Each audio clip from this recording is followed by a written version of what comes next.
हरियाणा की प्रगति का एक विशेष दिन आज मैं कहूंगा कि इस कड़ी में आज जैसा बताया गया कि कुल मिलाकर 679 ऐसे प्रोजेक्ट हैं जिनका उद्घाटन और शिलान्यास आज हो रहा है। कुल लागत आज के इस कार्यक्रमों की, जो हरियाणा अंत्योदय परिवार परिवहन योजना या हैप्पी योजना को मिलाकर 4223 करोड़ रुपए की योजनाएं हैं जो जनता को समर्पित की जा रही हैं। आज का ये दिन और एक विशेषता, आज महाशिवरात्रि का दिन है और महाशिवरात्रि पर्व की भी आपको बहुत बहुत बधाई, बहुत बहुत शुभकामनाएं। और एक विशेष महत्व का आज पूर्व दिन है और वो है अंतर्राष्ट्रीय महिला दिवस। कल 8 मार्च को अंतर्राष्ट्रीय महिला दिवस है। हमारी बहनें माताएं बड़ी संख्या में यहाँ बैठी हैं। विशेष तौर पर मैं उनको भी इस मंच के माध्यम से पूरे हरियाणा के अपनी माताओं बहनों को बहुत बहुत शुभकामनाएं और बहुत बहुत बधाई देता हूं। किसी भी देश या प्रदेश के विकास के लिए इंफ्रास्ट्रक्चर बहुत बड़ा रोल अदा करता है। पिछले 10 वर्ष में पूरे देश में अथवा हरियाणा में इंफ्रास्ट्रक्चर की नई नई योजनाएं जो हमने शिलान्यास की, उनका उद्घाटन किया। ये भी हो सकता है कि कुछ शिलान्यास हमारी सरकार आने से पहले के हुए हो, उन्होंने तो शायद पत्थर लगा के छोड़ दिया होगा शिलान्यास का, लेकिन अंतोगत्वा हमने उनका भी सबका उद्घाटन किया। और एक नई बात, आज भी जिन प्रोजेक्ट्स का शिलान्यास हम कर रहे हैं, इसका उद्घाटन भी हमको ही करना है।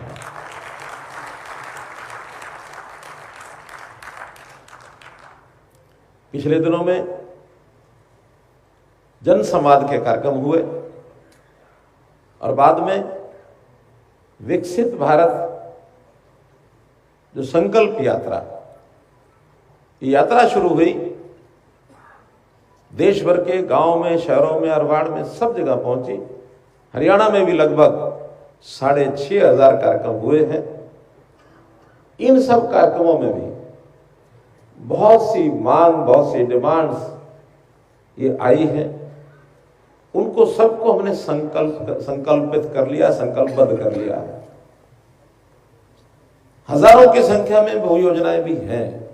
गांव की गली से लेकर के और नेशनल हाईवे तक बड़ी बड़ी परियोजनाएं भी उसमें हैं।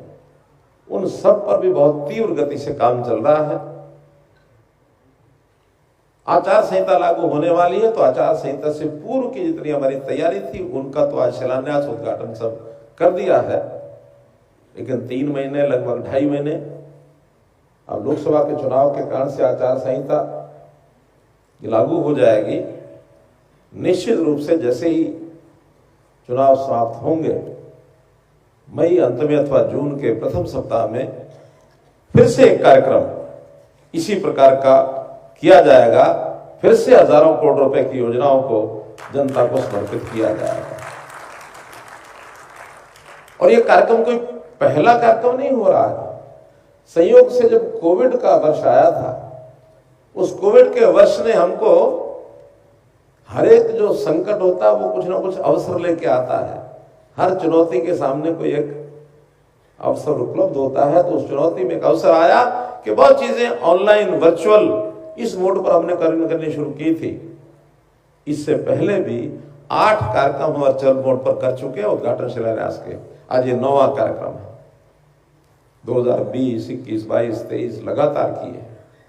और उन सब कार्यक्रमों की भी अगर मैं कुल आंकड़ा बताता हूं तो 1612 प्रोजेक्ट इससे पहले हो चुके हैं, जिस पर 17,203 करोड़ रुपए का खर्च पहले आया है। आज ये 9वां कार्यक्रम है। तो जब इस प्रकार की गति बनती है, उस गति के कारण से विकास होता है। विकास की दर आंकी जाती है। पिछले 10 वर्षों का केंद्र सरकार में यानी पूरे भारतवर्ष का जो विकास दर का आंकड़ा है वो पहले की सरकारों के समय से ज्यादा अच्छा बढ़िया है। पहले 5%, 5.5% होता था, अब 6.7 विकास दर चल रही है पूरे देश की। और मुझे बताते हुए खुशी हो रही है कि देश भर की विकास दर तो 6.7% है, हरियाणा की विकास दर 8% है। हरियाणा का विकास बहुत एक जिसको कहना चाहिए कि हमारी अच्छी गति, एक प्रसन्नता देने वाली गति हरियाणा की चल रही है। हम और प्रदेशों को भी देखते हैं, पास पड़ोस के चारों तरफ के जो प्रदेश हैं उन सब में हमको बहुत बड़े लाभ हमारी लोकेशनल एडवांटेज के भी हैं कि अब ऐसा एरिया है, क्षेत्र है, दिल्ली के 3 तरफ हम हैं। अंतर्राष्ट्रीय जगत के जो लोग हैं वो भी दिल्ली जब उतरते हैं तो सबसे पहले वो हरियाणा में आते हैं। क्योंकि अगर मैं एक वाक्य बोल के हमेशा बताता हूं, आज भी बता रहा हूं कि इंटरनेशनल एयरपोर्ट दिल्ली, अंतर्राष्ट्रीय हवाई अड्डा दिल्ली के ऊपर जब उतरते हैं तो उनको जब ध्यान में आता है सारा ज्योग्राफी, तो हरियाणा दिल्ली से भी ज्यादा नजदीक उनको महसूस होता है, तो इसलिए वो हरियाणा में पहले आते हैं। गुड़गांव में पहले पहुंचते हैं, दिल्ली बाद में पहुंचते हैं।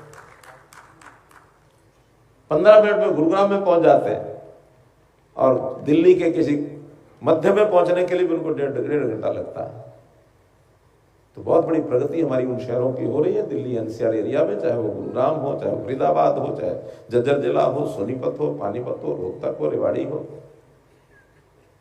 और उसी के बराबर अब पंचकुला, जैसे हमारे स्पीकर साहब बता रहे थे कि पंचकुला जिला की प्रगति उसी स्पीड से, उसी पेस से हो रही है। क्योंकि यहां भी हमारा जो एयरपोर्ट चंडीगढ़ का है वो साझा एयरपोर्ट है, चंडीगढ़ भी है, पंजाब भी है, हरियाणा भी, सब मिलाकर, लेकिन फिर भी उसका लाभ हमको भी बराबर उतना ही है। उसके कारण से पंचकुला की प्रगति भी हो रही है। और एक भविष्य की नई बात आज वैसे तो सबको मालूम ही है, फिर भी मैं उसको दोहरा रहा हूं। अब जो एयरपोर्ट महाराजा अग्रसेन एयरपोर्ट हिसार में जो बनने जा रहा है, उसके कारण से हिसार और उसके आसपास के जिले, फिर उसमें हिसार है, जींद है, भिवानी है, फतेहाबाद है, सिरसा है, इन जिलों को भी उसी प्रकार की प्रगति के रास्ते देखेंगे जैसे दिल्ली के आसपास और चंडीगढ़ के आसपास दिख रहे हैं। हमारा प्रदेश बहुत बड़ा नहीं है, छोटा प्रदेश है। तो छोटे प्रदेश में इस प्रकार के एयरपोर्ट एक 7-7, 8-8 जिलों को भी अगर तीनों एयरपोर्ट कवर करते हैं तो पूरे हरियाणा की प्रगति एक समान है। प्रगति का ऐसा मैं नहीं कहता कि पिछली सरकारों ने बिल्कुल की नहीं होंगी, लेकिन जिस प्रकार के काम उस समय होते थे, एक रीजनल लेवल पर काम करके और अपने आप को तीसरी मान लेते थे, लेकिन हमने 2014 में आते ही कहा था हरियाणा का एक समान विकास, ये हमारा मोटो रहेगा, ये हमारा ध्येय रहेगा, उसमें किसी प्रकार की कोई दुविधा ये हम नहीं आने देंगे। तो मित्रों, भाइयों बहनों, इस प्रगति के कारण से समाज में खुशहाली ये भी लगातार देखने को मिल रही है। हम हरियाणा में बहुत ऐसे काम कर रहे हैं जिन कामों को हमारा केंद्रीय नेतृत्व उसको पहचान देता है, मोहर लगाता है। बहुत से प्रदेश उन योजनाओं को अपने प्रदेशों में लागू करने के लिए भी प्रयत्न कर रहे हैं। हरियाणा आर्थिक दृष्टि से हो या हमारे विकास की दृष्टि से हो या समाज की खुशहाली की दृष्टि से हो, हर दृष्टि से बहुत तेज गति से आगे बढ़ रहा है। हमारे जो आर्थिक जगत को जानने वाले लोग हैं, इकोनॉमिक्स को जो समझते हैं, पढ़ते हैं, हमने अभी विधानसभा में अपना बजट प्रस्तुत किया है। बजट के हमारे जो फिस्कल पैरामीटर्स हैं, जो उसके मापदंड होते हैं, उसके हिसाब से जाना जाता है कि किस प्रदेश की क्या स्थिति है। हमने जितने हमारे फिस्कल पैरामीटर्स हैं, चाहे वो 15वें वित्त आयोग ने उनका आकलन किया हो, चाहे नीति आयोग ने किया हो, चाहे रिजर्व बैंक के नाते से आंकड़े प्रस्तुत किए जाते हो, सब में हम अव्वल दर्जे पर हैं। हमारा जो ऋण की सीमा है, जिसको डेफिसिट कहते हैं, या ऋण की सीमा के नाते से जो हमारा जीएसडीपी का प्रतिशत पैरामीटर पहले तो 25% होता था, वो 30% के आसपास को आकार यानी रखा गया है केंद्र की ओर से। हम उससे नीचे हैं, 26% 27% पर है।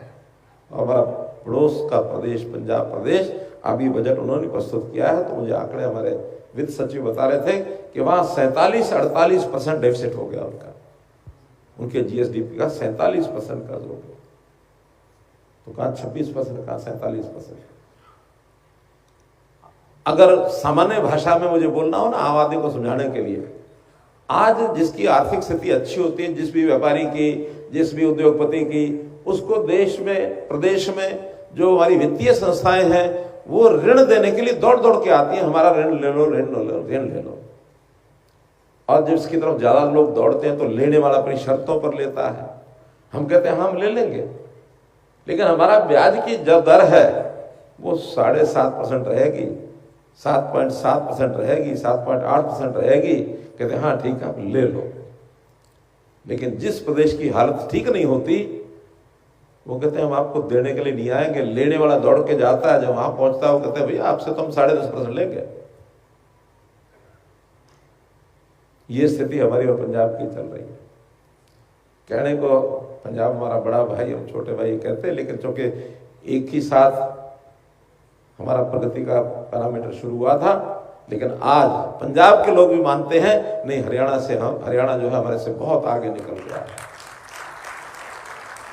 हमारी सहानुभूति उनसे, ऐसी कोई बात नहीं है। बहुत कुछ हम एक दूसरे को सिखाते हैं, बताते हैं। अभी पिछले दिनों में जो किसानों के सारे विषय पर चर्चा जो चली, कुछ लोग मिलने आते हैं, पंजाब के लोग मिलने आते हैं। हमने कहा देखिए जो कृषि है ये प्रदेश का विषय है। प्रदेश के विषय में हमने हरियाणा में कृषि के नाते, अपने किसान के नाते जो कुछ किया है, आप एक ही काम करो, पंजाब सरकार को ये कहिए कि जो हरियाणा कर रहा है केवल उतना आप कर दीजिए, बाकी कोई समस्या आपको करने की जरूरत नहीं, कोई विषय आपको करने की जरूरत नहीं। प्रदेश के नाते तो कर ही सकते हैं। तो खैर विषय आज विकास के नाते अगर मैं कहूंगा तो लोगों की खुशहाली भी इससे आती है, व्यवसाय बढ़ता है, लोगों को रहन सहन की सुलभ तरीका, आमदन अच्छी होती है। तो अभी नीति आयोग ने पिछले दिनों में एक 2023 के अंदर रिपोर्ट दी है, जिसमें उन्होंने कहा कि हरियाणा एक ऐसा प्रदेश है जिसके 14 लाख परिवार गरीबी रेखा से ऊपर उठे। 14 लाख परिवार, क्योंकि नीति आयोग के स्तर पर ये जो गरीबी की रेखा है वो 1,20,000 है। उनके हिसाब से 14 लाख बाहर निकले। हमारी बीपीएल के लेवल में जो संख्या है वो लगभग 1 करोड़ आ गई है, क्योंकि 1 लाख से नीचे, जैसे आज बताया जा रहा है, जो हमारे हैप्पी योजना को शुरू करने वाले ने आंकड़ा लगाया कि 84 लाख लोग ऐसे हैं जिनको हैप्पी योजना का लाभ मिलेगा। वो लेवल है 1 लाख रुपया इनकम। 1 लाख तक 84 लाख है, तो 1,20,000 तक 1 करोड़ हो जाएंगे। हमने उस आय को अपने प्रदेश के लोगों को और सुविधा देने के लिए उसका दायरा बढ़ा करके 1,80,000 रुपया कर दिया है। 1,80,000 परिवार और आ जाएंगे, लेकिन नीति आयोग के पैरामीटर के हिसाब से हमारे 14 लाख परिवार बाहर हुए हैं, अर्थात हमारा प्रदेश प्रगति कर रहा है। और उस प्रगति में ये जो विशेष अगले वर्ष है, खास करके अगर इसको मैं कहूं, प्रधानमंत्री जी के दिए हुए फॉर्मूले के हिसाब से जो अमृत काल का यह वर्ष है, 2047 तक चलने वाला है। इस अमृत काल के वर्ष में हमारा देश जहां विकसित होगा, हमारा प्रदेश भी विकसित प्रदेशों की श्रेणी में आएगा। फिर उसमें चाहे यातायात के मार्ग, रेल हो, हमारी सड़क हो, नेशनल हाईवेज हो, प्रदेश के हमारे स्टेट हाईवेज हो, हमारी जिले की सड़कें हो, हमारे ग्रामीण क्षेत्र के गलियां हो, खेत खलियान के रास्ते हो, विलेज रोड्स हो, मार्केटिंग बोर्ड की हो, हमारी पानी की बात हो, पानी में नहरें हो, पानी की हमारे झीलें हो, पानी में हमारे छोटे छोटे डैम बना रहे हैं, बड़े डैम के विषय भी हमारे चल रहे हैं, पानी के हमारे वाटर रिजर्वायर हो, जलापूर्ति के जितने साधन हैं, नल से जल की बात हो, पानी को रिचार्ज करने की बात हो, या पानी को ट्रीटमेंट करने की बात हो, और फिर जो तालाब हैं, सरोवर, अमृत सरोवर जिसका नाम दिया प्रधानमंत्री जी ने, उन अमृत सरोवर को, गांव के अंदर तालाब जो है अपने आप में एक बहुत बड़ा साधन, रिसोर्स होता है हमारे किसान के लिए भी, ग्रामीण क्षेत्र के व्यक्ति के लिए भी। 18,000 तालाब है हमारे। हमने इस तालाबों को ठीक करने के लिए, इनको जल को स्वच्छ करने के लिए, सूखे तालाबों में पानी भरने के लिए, उनकी रेनोवेशन के लिए, वहां उसको विकसित करेंगे तो गांव के लोग वहां घूमने के लिए भी आते हैं। पार्क भी होता है, पानी का जो किनारा होता है उस किनारे के ऊपर अगर वातावरण अच्छा हो तो लोग आते हैं, बैठते हैं, गांव का वातावरण शुद्ध हो। हमने तालाब अथॉरिटी अलग से बनाई, बड़ा काम हो रहा है। हमारे राव साहब बैठे हैं यहाँ। 18,000 तालाब में से लगभग 1700 तालाब वो इस लेवल पर आ गए हैं जिसको हम शुद्ध करना चाहते हैं। अमृत सरोवर की श्रेणी में आज भी सैकड़ों प्रोजेक्ट, यानी 50-60 प्रोजेक्ट तो अमृत सरोवर के ही होंगे जो आज हमने ये 600 प्रोजेक्ट जो शिलान्यास किया या उद्घाटन किया है। बिजली की व्यवस्था हो, खेल की व्यवस्था हो, शिक्षा की व्यवस्था हो, खेल स्टेडियम्स, इसके लिए हमारे खेल विभाग के सचिव विर्क साहब बैठे हैं। इनको मैंने कहा कि पूरे हरियाणा में कहां खेल की सुविधा कम है, सबसे पहले वहां बनानी चाहिए। सिर्फ 300 गांव ऐसे निकले 6200 या 6500 गांव में से जहां कोई ना कोई खेल की छोटी मोटी आवश्यकता है। अन्यथा 6200 गांव में चाहे खेल नर्सरी ही पहुंच गई हो, चाहे एक छोटा स्टेडियम पहुंच गया हो, चाहे ग्राम व्यायामशाला पहुंच गई हो, अब सिर्फ 300 बचे। हमने कहा अगले बजट के अंदर 300 के 300 स्थानों पर कोई ना कोई खेल का प्रोजेक्ट, छोटा हो बड़ा हो, पहुंचना चाहिए।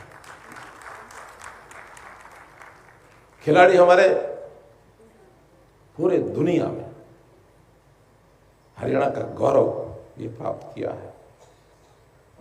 इसी प्रकार से हमारी शिक्षा, हायर एजुकेशन में कॉलेजेस, बेटियों की पढ़ाई, हर 20 किलोमीटर के अंदर एक कॉलेज जरूर होना चाहिए ताकि 10 किलोमीटर इधर 10 किलोमीटर इधर बच्चे वहां आ सकें।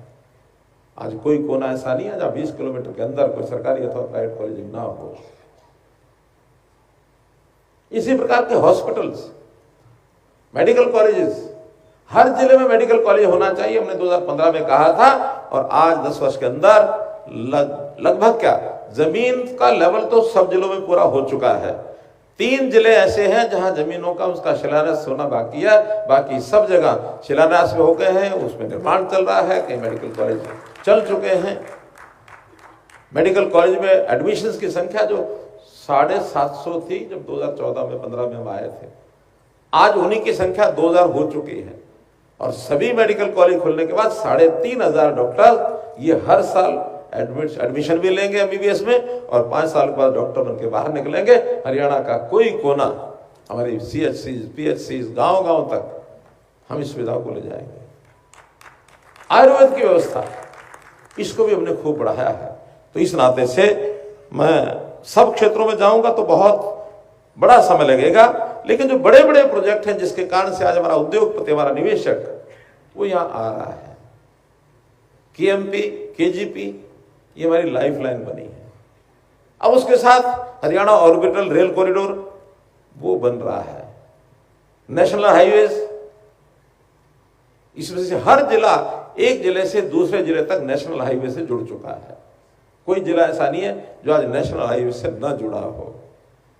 और मैं तो धन्यवाद करूंगा हमारे प्रधानमंत्री जी का और परिवहन मंत्री नितिन गडकरी जी का।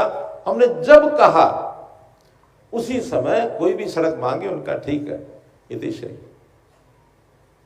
लगभग 60,000 करोड़ रुपए की सड़कें हरियाणा के अंदर बनाई गई है। अभी 2 दिन बाद 11 तारीख को द्वारका एक्सप्रेसवे दिल्ली का प्रधानमंत्री जी स्वयं आ रहे हैं उसका उद्घाटन करने के लिए।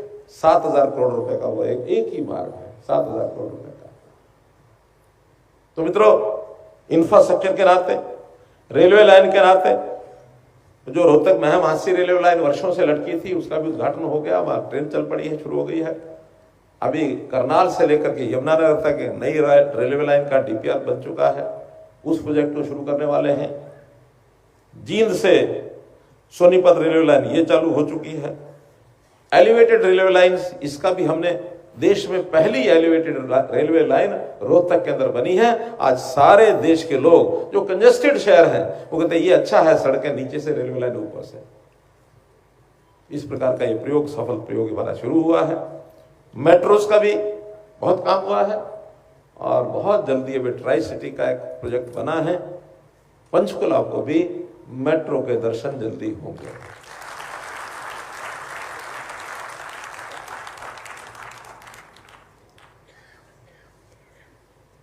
मेडिकल कॉलेजेस की कड़ी में एक एम्स ये भी हमको मिला जो रेवाड़ी के अंदर, जिसका प्रधानमंत्री जी ने भी शिलान्यास किया है। एग्रीकल्चर के भी बड़े प्रोजेक्ट ये भी हमने लगाए हैं। गन्नौर की मंडी लगभग 4000 करोड़ रुपए लगा करके, 7000 करोड़ रुपए लगा करके गन्नौर की मंडी, ये न केवल भारत की बल्कि ये कह सकते हैं कि एशिया की सबसे बड़ी मंडी गन्नौर में बनने वाली है, सबसे बड़ी मंडी। केंद्र सरकार के बहुत से प्रोजेक्ट्स ये शुरू हुए हैं।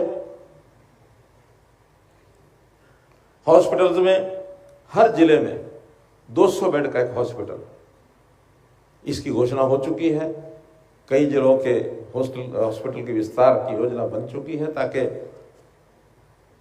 किसी भी व्यक्ति को, किसी मरीज को अपने ही जिले में पूरा इलाज मिले। हर एक जिले में जो भी आधुनिक मशीनें हैं, डॉक्टर्स हैं, स्पेशलिस्ट हैं, वो सब होने चाहिए ताकि जो आयुष्मान भारत की योजना के अंतर्गत लोगों को हमने कवर किया है। अभी योजना में कवर थे 1,80,000 रुपए तक लोग, बाद में हमने कवर किए 3 लाख रुपए की श्रेणी तक के लोग। अब 3 लाख से 6 लाख भी और 6 लाख से ऊपर सभी प्रीमियम देकर के सबको कवर कर दिया। कोई भी परिवार का व्यक्ति जिनकी 6 लाख से ऊपर आमदन है, मात्र 5,000 रुपया जमा कराने से 5 लाख रुपए का इंश्योरेंस उन सब का हो जाएगा। फिर किसी को कोई दिक्कत नहीं आएगी। ये डिमांड थी सबकी। अब इतनी बड़ी संख्या में जब इलाज के लिए लोग इंश्योरेंस के माध्यम से कराना चाहेंगे तो उसी प्रकार की सुविधाएं भी सरकारी अस्पतालों में देंगे ताकि सबसे पहले उसको अवसर सरकारी अस्पताल में दे सके। अच्छे डॉक्टर, अच्छी सुविधाएं। वहां कोई काम, कोई सुविधा नहीं होगी, कोई पैकेज वहां की बजाय बाहर का होगा तो प्राइवेट में जाएगा। प्राइवेट में जाने की उसकी बहुत बड़ी आवश्यकता उसको नहीं रहेगी। इस प्रकार से उद्योग में, पूरे हरियाणा में उद्योग और रोजगार लोगों को मिले। स्कीम, एक ब्लॉक एक उत्पाद, जिस स्कीम का नाम है पद्मा स्कीम। तो पद्मा स्कीम के अंतर्गत लगभग 40 क्लस्टर 6000 एकड़ में ऐसे बनाए जा चुके हैं और ये 143 क्लस्टर कुल मिला के बनेंगे, जिसके अंदर अपने ही क्षेत्र में, अपने ही ब्लॉक में और लोगों को जो है सुविधा मिल सके, काम मिल सके। बिजली की अभूतपूर्व प्रगति हरियाणा में हुई है। हमारे यहाँ 5,900 गांव में 24 घंटे बिजली मिलती है। 5,900 गांव में कोई गांव ऐसा नहीं है जहां आज कोई डिमांड नहीं आती। वरना तो बिजली को लेकर के कितना संकट, कितने आंदोलन होते थे। पानी को लेकर मटके तोड़े जाते थे, बिजली नहीं आ रही, रास्ते रोके जाते थे। बिजली के लाइन लॉसेस ये हमने कम किए। आज हमारी बिजली की दोनों कंपनियां A+ रेटिंग में आ गई है।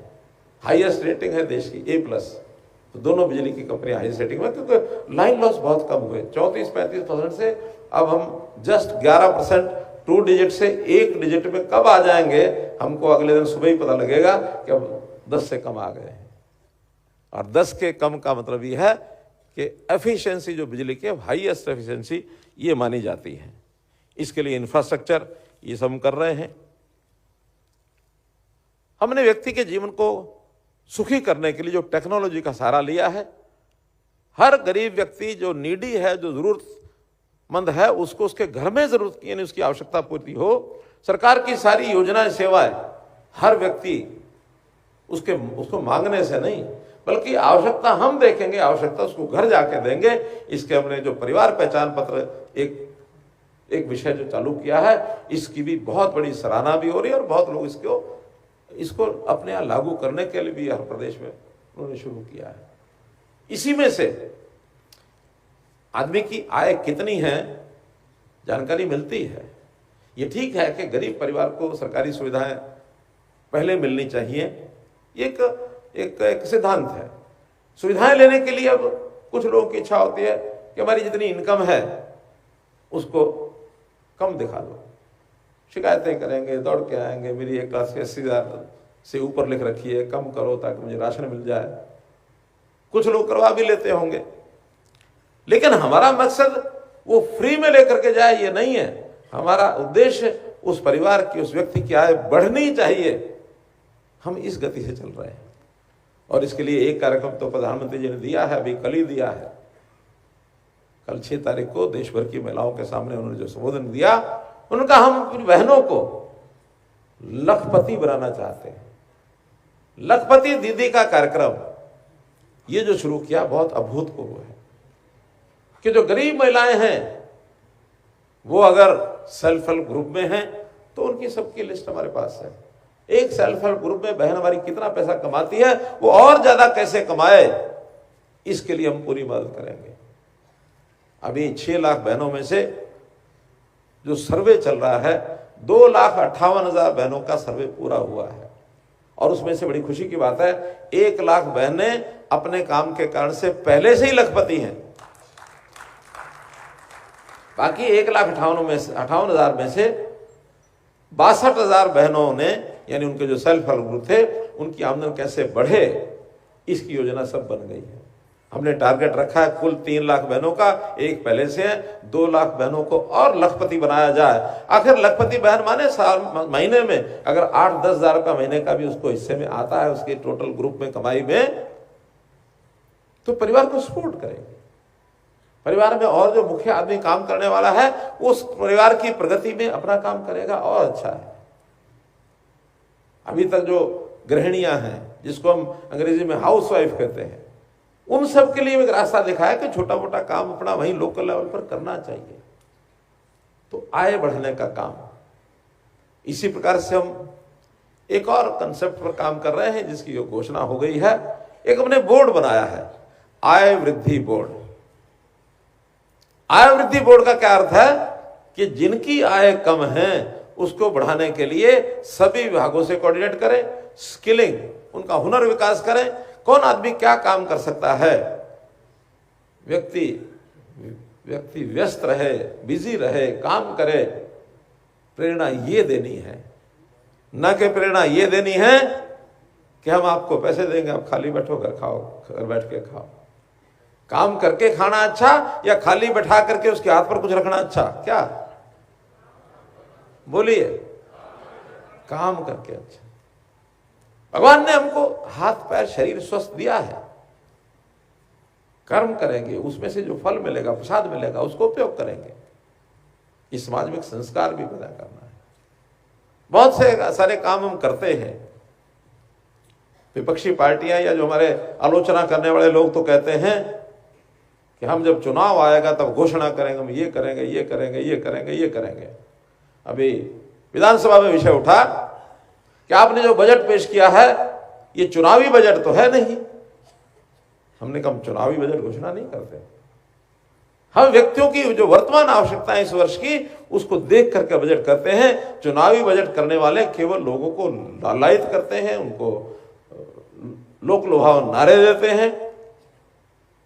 हमारा वो काम नहीं है। हमको जब लगता है कि समाज के हित में ये बात अच्छी है, हम नहीं देखते कि हमारे मैनिफेस्टो में था कि नहीं था। न हो, हम काम की आवश्यकता लगता है यही समय आवश्यक है, उसी समय योजना बना के उसको लागू करते हैं। हम नहीं देखते मैनिफेस्टो। चुनाव आ रहे हैं, पार्टियां सब कहते हैं हम मैनिफेस्टो में घोषणा करेंगे, हम ये करेंगे, ये करेंगे। हम कहते हैं आप करते रहना घोषणा, हम तो करके दिखाएंगे कि हमने करना है, तो ये करना है, आज ये लागू कर रहे हैं। तो मित्रों, काम की गति हरियाणा की पर्याप्त है, फिर भी कभी भी कोई चीज पूर्ण नहीं होती, हमेशा गुंजाइश होती है। Sky is the limit. काम करने का स्कोप बहुत है। इसलिए चाहे ये समय बचा है हमारा इस सरकार का लगभग 6 महीने 7 महीने, और चाहे इसके बाद हरियाणा की जनता का जो प्यार और प्रेम मिल रहा है, उसके बाद अगले सत्र में भी 5 साल के सत्र में जितने लोगों के काम हैं, जैसी हमारी यानी उनकी ओर से जानकारी आएगी या हम जाकर के ढूंढ के जानकारी प्राप्त कर पाएंगे कि इस प्रदेश, इस वर्ग की, इस व्यक्ति की, इस परिवार की, इस इलाके की ये जरूरत है, हम उनके पास जा करके काम करेंगे। प्रोएक्टिव गवर्नमेंट होकर के काम करना ये हमारा स्वभाव है, हम इसको चालू रखेंगे।